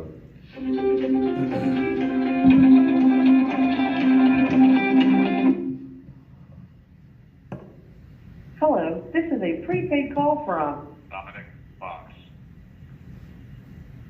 an inmate at the Washington, I'll tell you more D.C. about that Central after the Detention break. Facility. To accept this call, press 0. Your current balance is $25.19. This call is from a correction facility and is subject to monitoring and recording. Thank you for using Global Tellink. Northern Neck Patriot. Hey, how are you tonight? Dominic. Hey guys, I'm doing good today. Everything is okay. I know the schedule's a little out of whack today. Normally I call in for the anthem, but my buddy Daniel Ball wanted to do that tonight, so we're kind of running down to the not bottom of the barrel, but we're running out of guys in here, and we gotta try to navigate both things. But glad to be talking with you guys again tonight. And I've trained him up well on how to call in for the anthem and how to hold the microphone, and he's a competent, talented guy, so I'm sure it'll go off without a hitch. But aside from that, I'm sure you guys have already talked about it, but what do you guys make of the fact that we now have undeniable confirmation that 26 paid FBI informants were there at the Capitol on January 6th? I think that means that the gate is open for way more than 26. Thank you. That's exactly what I was thinking. There's more than 26. We know that. 100%. And it's been interesting to see, we're limited in the type of media that we can consume and how we get it. But looking through some of the radical left, they say, oh, another Republican conspiracy theory that January 6th goes up in smoke. no FBI employees were there at the Capitol, just their paid informants who command a $45 million component of the annual FBI budget. I want the American people to think about that. $45 million a year is spent by the FBI to get your friends and neighbors to spy on your friends and neighbors. And it's really interesting. They say, oh, there were no employees. There were just the informants that we paid to be there. And they've got this really interesting line that they use where they say, none of the informants were encouraged or authorized to break the law. They just did it anyway. We now know, at minimum, 4 of them went inside, and it's either 11 or 13 of them entered the quote-unquote restricted area around the Capitol. And as you and your audience know, not one of those individuals has been criminally prosecuted. I have. John Manuelos, who just spoke to you, has. Dan Cabal, who's going to talk to you later, he has. So why has it taken 4 years for them to admit what we always knew from the get-go, that there were, whether you want to call them employees or informants? I saw a funny quote from Jesse Waters. He said, what's the difference between an employee and an informant? And he said, well, the employee gets a pension and a vacation time, and the informant just gets paid. So it's frustrating, but it's like, I think that was John I heard in the background, and Tom, it opens the floodgates. And now we know there were a minimum of 26 FBI informants. And I know the language that they're using, it says there were no undercover FBI, quote unquote, employees there. So maybe there were just some regular, everyday FBI agents. How many Homeland Security agents were there? How many DIA agents were there? And I'm sure the CIA would never operate domestically. But I'd be interested, it's like you guys said, we've walked through the first door, and I think it's going to continue to open. It's like, one of those Russian eggs. You open one, there's another smaller one, another smaller one. But I think this is actually going to be in reverse. It's going to become a much bigger story. And unfortunately, it's a shame that it's taken 4 years to finally get some of that clarity in that regard. But I think it's interesting that, that report comes out the same week that the worst FBI director in American history decides to resign. But there's no coincidence on that. And not only does he decide to resign, you're talking about Chris Wray. Yeah. But before the sun comes up, the very following day, the Patriot Front announces that they are standing down. They're done. Oh, I missed that. No, Patriot Front? Yes, Patriot Front has determined that because Chris Wray is retired, which means their boss, they are standing down. Right. Wow, hadn't Is heard that- that, Maurice. That's real and not like a Babylon Bee article? No, that's real. That's hilarious. It's Oh my absolutely real. Well, I always thought they had wonderful matching outfits and really interesting optics, but that's just, that's further confirmation of what we already knew. And it's just, it's unfortunate, that as somebody that operates at the grassroots level of political activism, I've done it now in several states, it really makes you question it. And even getting into some of my discovery, there's the local GOP groups, but then you have fantastic groups like the Northern End Patriots, or the group that I was involved in called the Savannah Freedom Exchange, and the various Ron Paul, the different libertarian groups I was a part of. It really makes you kind of look around and you say, who's a Fed? Who's, can you really trust anybody? And I think that's ultimately what they want by design.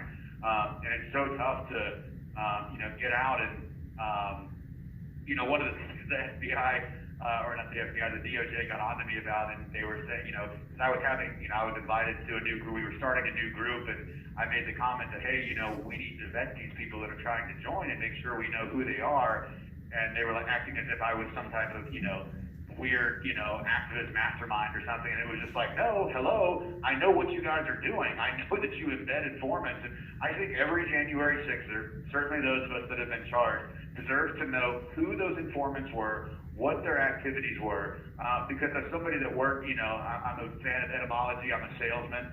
You guys know I like to talk. I'm picking up on exactly what they're saying. They're not saying, as you guys know, they're not saying their informants didn't break the law. They're just covering their own behind and saying, well, they weren't encouraged or authorized to do so, but they're not saying they didn't do that. And I want to know, Was an FBI informant the guy that encouraged me and said, keep moving, go in? Was Yes. an FBI informant the guy who opened the door as we all walked through? What did they do? Who were they?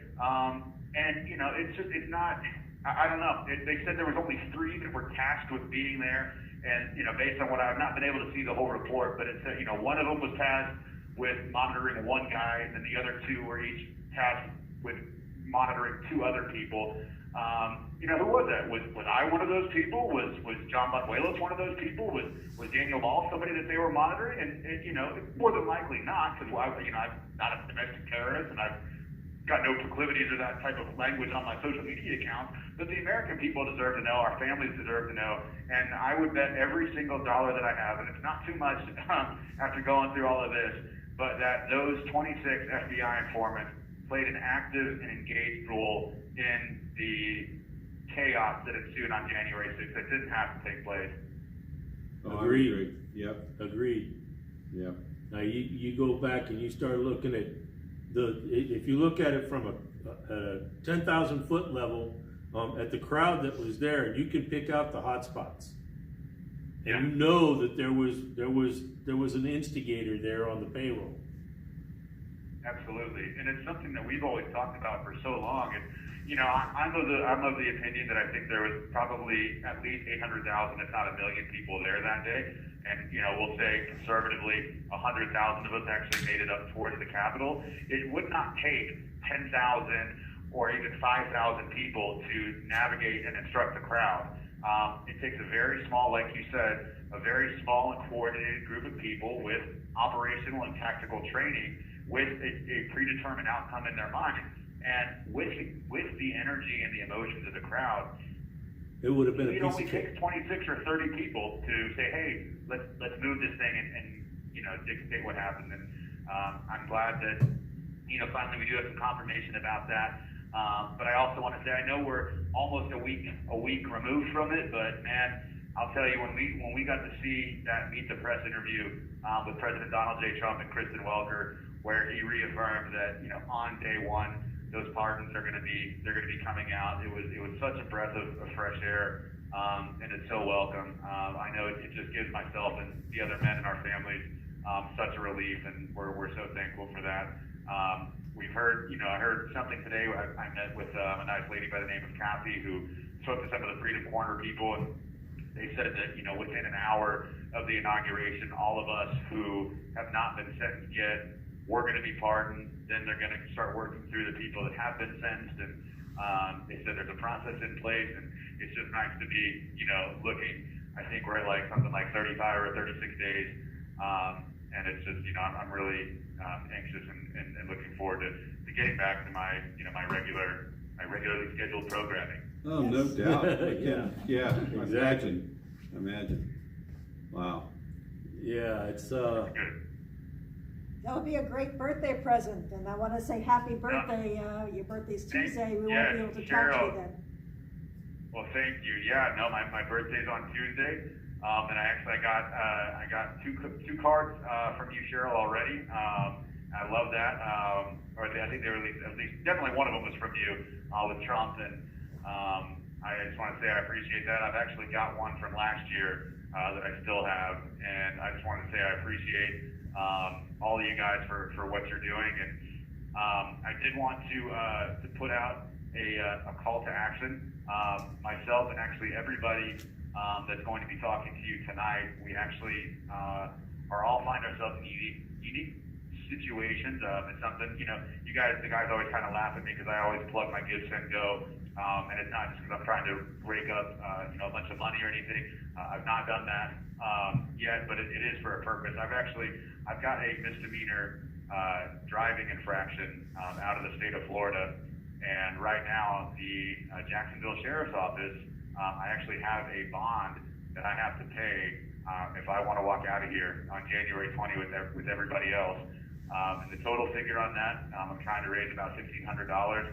I don't, you know, if there's any amount helps. I had to hire an attorney. I thought it was all going to be taken care of before I left here, and unfortunately, I've not been able to have that happen yet. But I do. I want to be able to walk out of here and not have to wait 30 days for Florida to decide whether they're going to come pick me up or not. And I just wanted to, the guys always kind of laugh, and they don't make fun of me.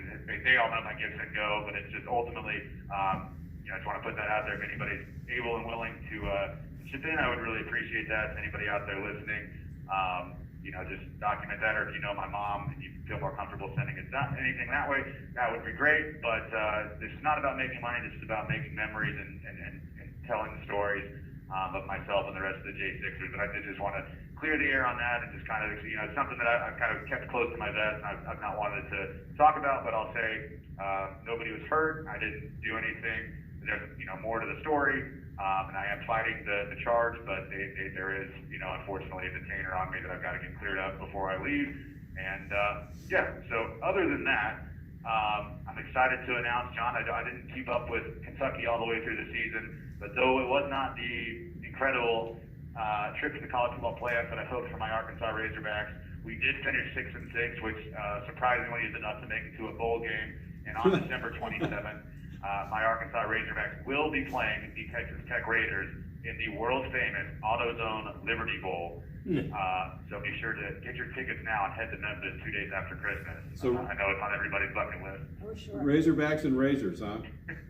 That's right.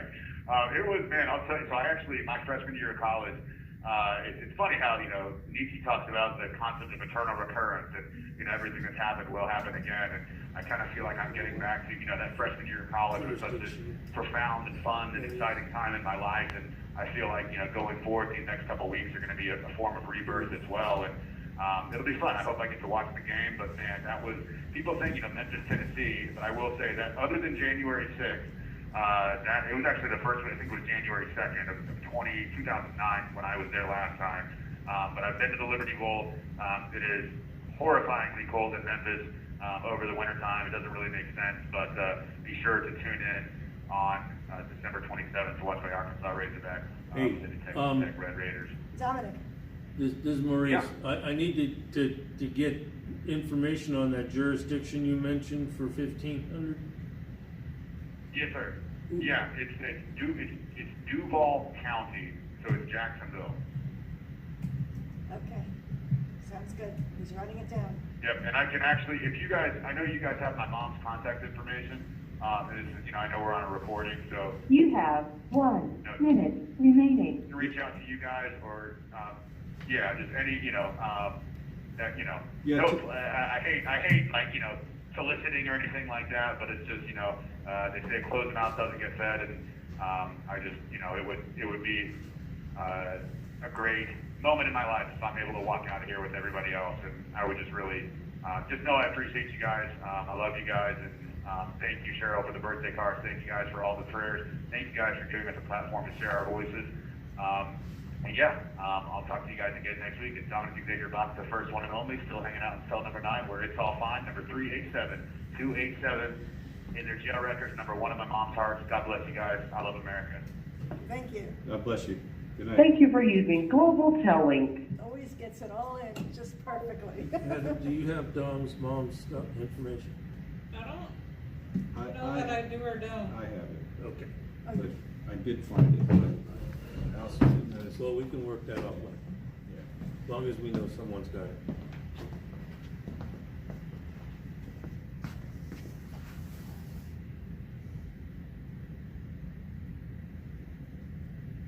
So it seems like everything's working good tonight? Yeah, so far it's been awesome. It would be even better if we could add like a couple of zeros to the number of people watching. Yeah, true.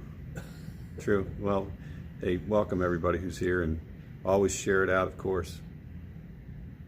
I think we get, we had over 1,000 views on our 2-year anniversary, which is pretty good. That's awesome. Yeah. I need that or something I don't have that. via email then. I just have the snail mail. Let's see if I have it here. Trying to get it. So,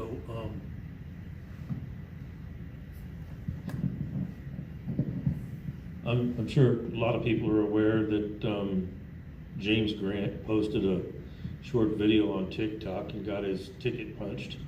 They canceled him. It's on the Gateway Pundit. It's on the Gateway Pundit today. That's exactly where I was going. It's on the Gateway Pundit today. Little write-up that he submitted. It was nice of Jim to post that. That's pretty awesome. He was also on Conservative Daily, I don't know what day, but I saw it on here. Yeah, so he's actually making quite the mark. And so is Kyle. It's another one. Anyways, I'm losing track of names. But there's a lot of the J6ers that are getting out that are really doing stuff, seriously doing stuff. James did a great job with that video, and I just texted him yesterday to say, wow, I watched it again, really great. He goes, yeah, I added music to it. And I'm like, oh, I did, that's what did it. But no, he was joking because he said his housemates were giving him a hard time because he was practicing and repeating the lines in his room as he was doing it. But you know, his delivery was phenomenal. He really, I mean, it just comes across as just such a honest, believable guy. And he says, "You don't believe me? Look it up." You know, he did that a lot. Yeah, he did. I mean, he's not stretching the truth in any way. He's just telling it like it is. Yeah, so he's done a wonderful job. Yeah.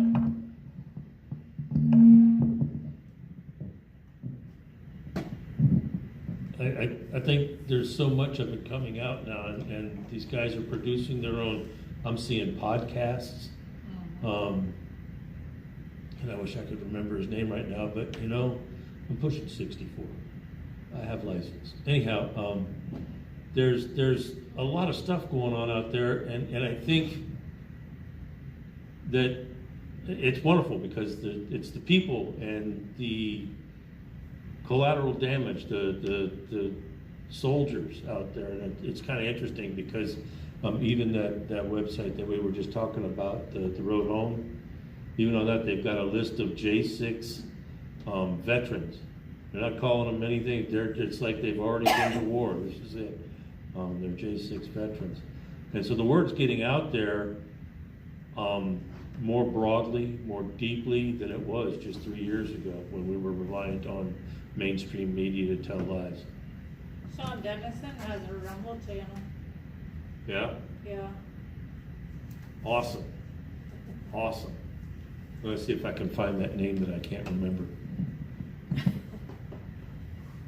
I'll nudge you on that email address later. I just texted you that I've got to send it to you. Okay. Neely was in DC on a probation violation, and apparently he's being released again. Oh, good. Yeah. He had court today. Harold Neely, you said he was in court today for a probation violation, unrelated. No? Well, it's a J6 probation. Okay. I believe. I think. Was it Cash Kelly? It is. It's Cash Kelly. He's right there on my screen. Yeah, Cash Kelly. He's doing some awesome stuff out there. Well, I've been promoting him as much as I can. Maurice, I got to write. What is your thing? Your X thing? What's your X handle? Real Tin Frog.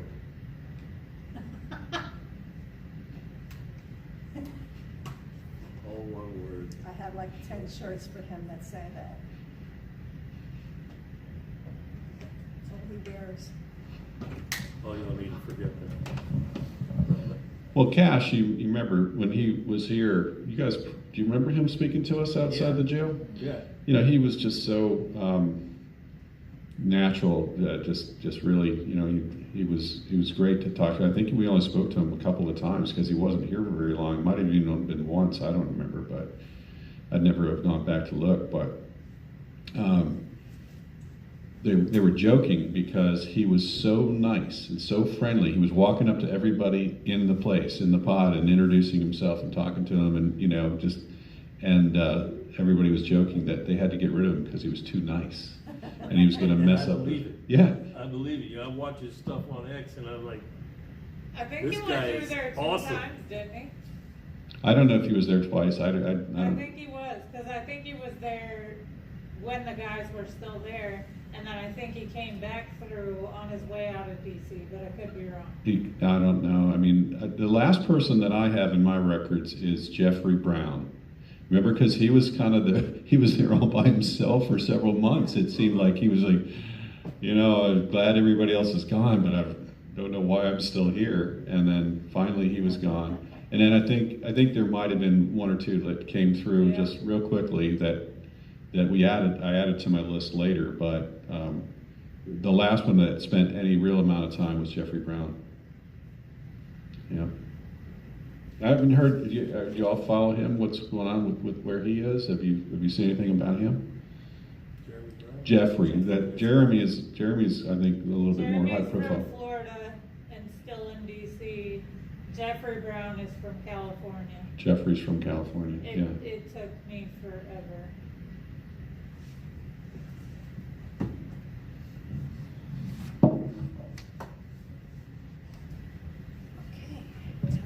What's you guys' thought on Julie Kelly? I mean, she's been doing a lot lately again, but especially with everything that's been happening after the election, she's been putting out a lot. But she's gotten some bad press, I guess, from a couple of things. Have any of you gotten into any of that? I've seen a couple things where people have responded or replied and said, "Oh no, you're full of whatever." I mean, I've always said that she was really one of the very first persons, the very first, like January 5th. I mean, I think if you read her stuff, she says she was posting things on January 6th, and then, but at least January 7th is what I'm going to say, is she was very, right there at the beginning, reporting on this. Some of the things that I've heard from the detractors are that her husband, for instance, is fairly well off. I don't know if he's an attorney or what, but he's a big Democrat supporter, and so they were trying to paint her with that same broad brush. And I'm like, well, that could be, but her reporting doesn't reflect somebody who's just throwing stuff out there for fame. She's doing it because she believes in it, and that they need to have their their stories told. And early on, several years ago, people brought that very same point up. And I remember how she addressed it at the time. It's like, yeah, we have fights. They don't agree. It makes other things better, but they totally free in their marriage to vote and feel how they feel. It's perfectly fine. And in fact, I think rationally speaking, if you think about the 330 million people that are joined with half the population in some kind of relationship, they don't all agree on their politics. We see it all the time. I lost my family, I lost my spouse, I lost all this stuff over the 2020 election and the steal, and all the accusations of conspiracies that have subsequently proved wrong. Anyways, the point is that there's a lot of that going on. So the idea that if you're married you agree on everything is just inane. It doesn't make any sense to me. Yeah, I wasn't trying to imply that, but Talking about the people that are the detractors. yeah, right. Okay. Well, so she wrote an article on the 9th, which was Monday.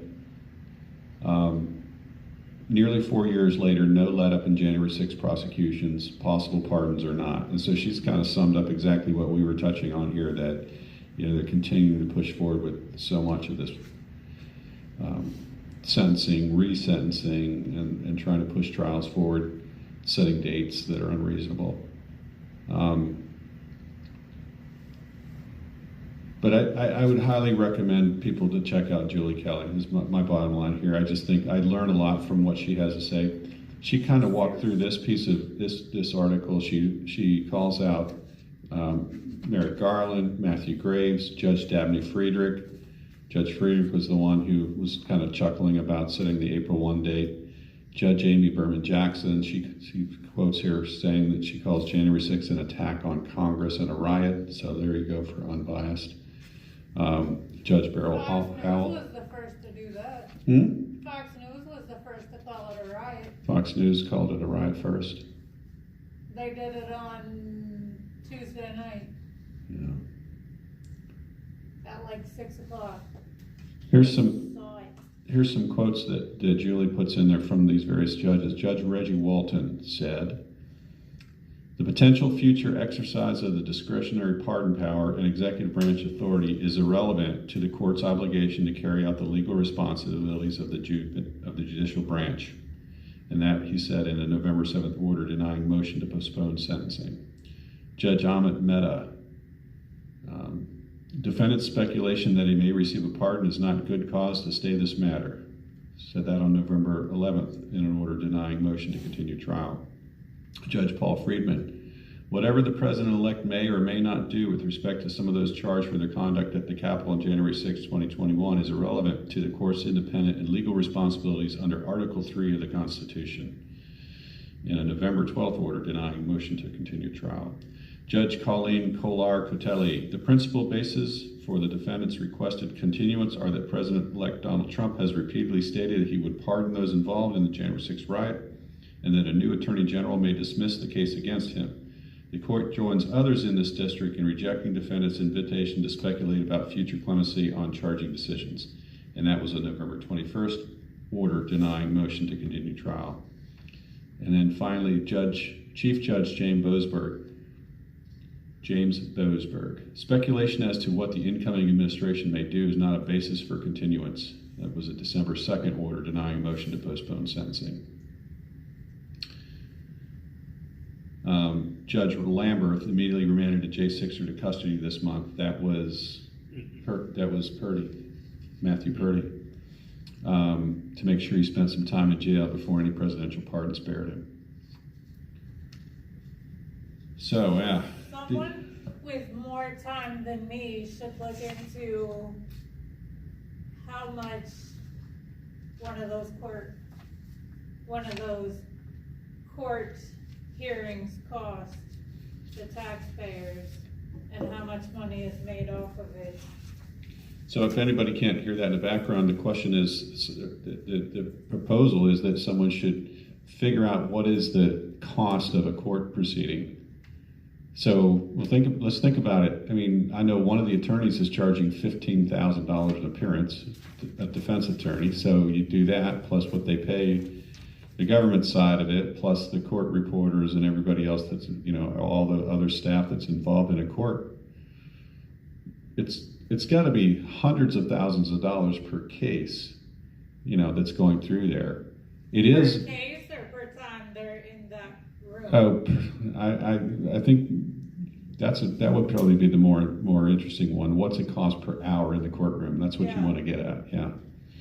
I'm just trying to figure out if you're going with you're going on this suspicion or this thought that you're going to be pardoned, so you shouldn't proceed.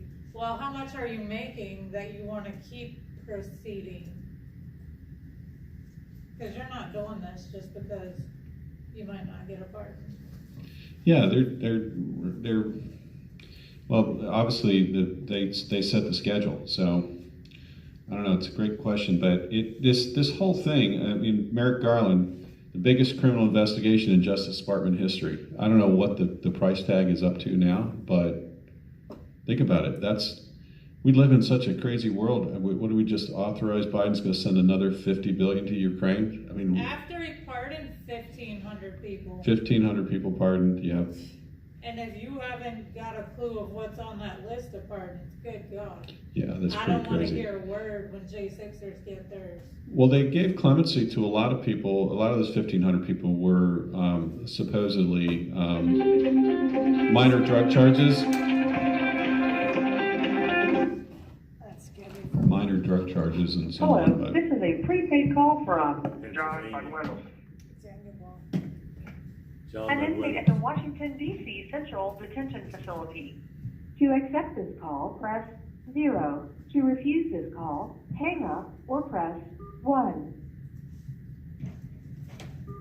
Hello, this is a prepaid call from John Manuel. Come on, John. An inmate at the Washington, D.C. Central Detention Facility. To accept this call, press 0. To refuse, your current balance is $23.47. This call is from a correction facility and is subject to monitoring and recording. Thank you for using Global Tellink. Hello. Hey, Tom, Cheryl. Hey. Hey, Daniel. John. Daniel. How are you? It's Good. Daniel, right? Yes, sir. That's it. Hi. Good to hear your voice. How you How doing? y'all doing tonight? We're doing great. We're doing great. Yeah. Good deal. Yeah. Lots of things happening out there. Yeah, well, what we got happening? There you go, Mercy. We got drones over America. We got a huge distraction in that. I don't think anybody's paying any attention to anything else. We got 1,500 people pardoned or got sentences terminated that shouldn't have had their sentences terminated. We're not talking about J6, we're talking about... No, we're talking about Biden. Yeah, we're talking about Biden and his buddy. Yeah, 39 pardons and 1,500 clemencies. It's ridiculous. Yeah, I heard a lot of child predator people pardoned or given clemency. Yeah, so there's this judge, former judge up in Pennsylvania that was giving enhanced sentences to minors to send them to prisons that were profiting from the youth. And that guy was sentenced to a very long time, but he is no longer in. He's out. Wow. How about that? Yeah. He had a fellow pedophile in the office of the President of the United States. Yeah, exactly. You know, birds of a feather, man. It's ridiculous what they got going on over there. So yeah, there's a lot of stuff going on, and that's why I called the drones a distraction, because I know that there's more going on. No doubt. They have no idea where they come from, but they have the ability to track each one of us down super easily, but these drones over federal land, they can't figure out where they come from. Yeah. With all the jamming technology, they can just easily bring down these drones with the jamming technology, I'm certain.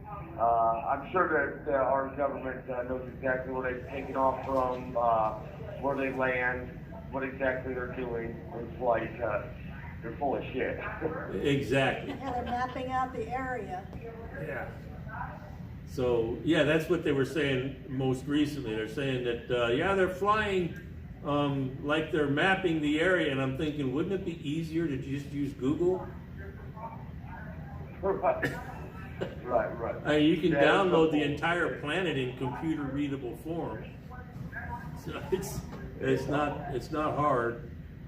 So I don't know what everybody's just focused on that, and I get worried about it, because when everybody's focused on one thing, that means there's something else going on. That's right. Look here, not there. Yeah. So look here, not there. So I know it's been less active up there in the gulag. So what's been happening with you guys? Well, we're just counting down the days. I had my family flying from Florida last night, and came and visited me today. My mom, dad, and my son. That was really nice. I hope that's the last time they have to visit me in this hellhole. Yeah. But yeah, it's really nice to see them. Yeah, I'm blessed with a great family. They've seen me over half a dozen times now since I've been in here a year and a half. So that's been really cool of them. That's great. How old's your son, Daniel? How's my son? How old is he? He's 12. Okay. Yeah. Yeah. And I believe we got him 13. registered. We got him registered for the J6 Christmas drive. Hey, thank you so much for that. I can't thank you enough. I got a question. So we were talking here just a few minutes ago about what's the process for sending prisoners, hostages like you guys, out the door when you all get pardoned, what's that look like? How does that work? Are they gonna just put you on the sidewalk and say that's it? How does that work? Do you know? I really don't. I kind of expect that is how it's going to go. We really don't know. Yeah, I think that's probably going to be the case. Going to be opening up the doors and maybe apologizing for some of our egregious offenses that they've posed on us. You know, rat shit in the food and amongst other things. But yeah, they'll just be putting us on the sidewalk and saying good luck, I guess. Well, I don't think the rest of us are going to let that happen. That's not going to happen. Yeah, so. That is not going to happen. Well, I appreciate that. Yeah. Right. As far as jail goes, so yeah, we'd be left to the wolves. Yeah, we got you guys. Which, oh man, we just thank God so much for you. We really do. I wish I could demonstrate how grateful we are for you all our supporters out there. It's made life a lot better. Appreciate it. Definitely appreciate it. Yeah, appreciate you. And well, you know, it's we do what we do because no man left behind. All right, we're ready. Oh, here we go. Yeah, we got the the anthem coming up here for you folks. We got 1 minute here. Awesome.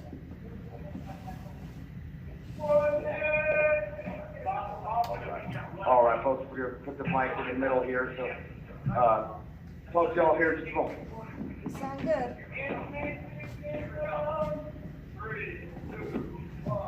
Oh, say, can you see by the dawn's early light what so proudly we hailed at the twilight's last gleaming, whose cross Christ and bright stars through the perilous fight o'er the ramparts we watched were so gallantly streaming, and the rocket's red glare, the bombs bursting in air, gave proof through the night that our flag was still there.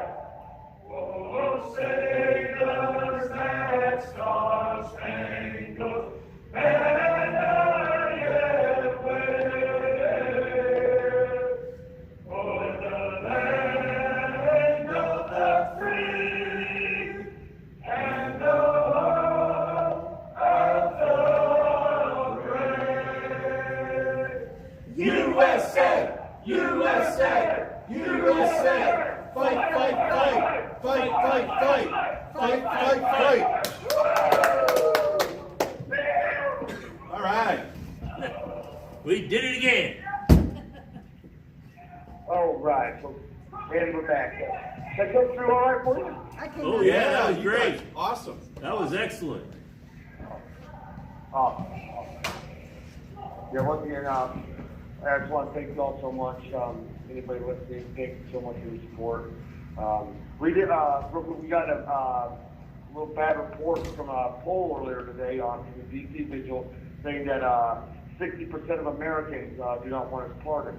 Really? I was hoping we could find a more reliable poll for us to get back to us on that, because I just do not believe that. I don't believe that. But, I don't believe that either. 60% of the DC liberals that they That's cherry picking Ask, information. I saw a poll just the other day that said 58% are in favor of it.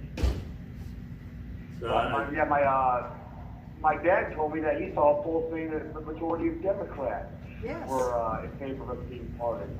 Right. So, yeah, but the latest on DC is that 50% of Republicans, 60% of Americans do not want us pardoned. I call bullshit. yeah, that's a good call. Right. That's a really good call. Yeah, I'm seeing too many people in favor of it. I'm not seeing anybody complaining about it. So, yeah, It doesn't really matter because the man has already said he's gonna do it. And I don't know about you, but I've never seen him go back on his word. No, I fully expect I'm not even really I don't question that myself. I firmly believe he's going to take care of the supporters in here. We've got a few more days to suck it up in here, and we're going to be all right. We'll be back home in Florida. I'm going to be back home in Florida. Yeah, Yeah, exactly. we do the countdown, There you 37 go. days. I'm sorry? We do the countdown, 37 days, or 36, whatever we are. 37 days. You got anything planned for January 6th? Can we, I'm gonna plan to be there. I was there last year. I spoke in front of the Justice Department, and I think it's gonna be a lot more people there willing to show up and support you guys. So I plan to be there. yeah, thank you so much, Tom. For all of you, too. Thank you so much. Yeah. But hey, I guess with that, I'll bury y'all for the rest of the night, and I'm sure we'll talk again soon. But thank y'all so much. I love you. God bless you. God bless America, and we'll talk again soon. Okay, Awesome. thank you. Thank you. Have a good week. Night, Dan. God bless you. Bye-bye. Bye now. Take care. Bye-bye. Thank you for using Global Tellink. According to AI, a criminal trial, just the court's part, is about $100,000. And criminal trial's $100,000. Just the court's part. Just the court side of it. Yeah, so that's the whole process, though.